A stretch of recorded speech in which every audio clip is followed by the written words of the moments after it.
internautes, aujourd'hui l'Instant Conso vous explique comment faire du covoiturage.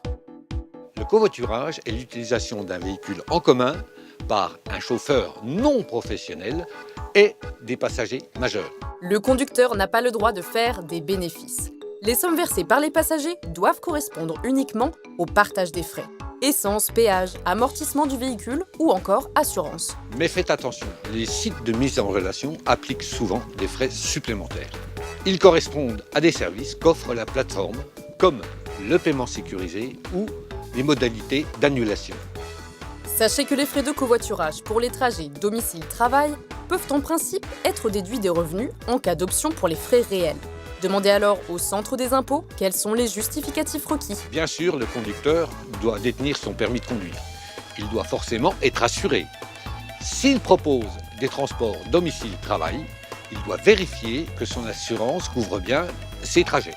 Enfin, s'il utilise son véhicule de fonction, il doit vérifier que l'assurance souscrite par son employeur couvre le covoiturage. Vérifiez également que votre contrat d'assurance vous permet de donner le volant à un autre passager en cas de long trajet. Enfin, l'utilisation de la plateforme suppose d'y ouvrir un compte. La finalité de la collecte des renseignements ainsi que les éventuels destinataires doivent être communiqués aux covoitureurs. Consultez les conditions générales du site dans la rubrique confidentialité.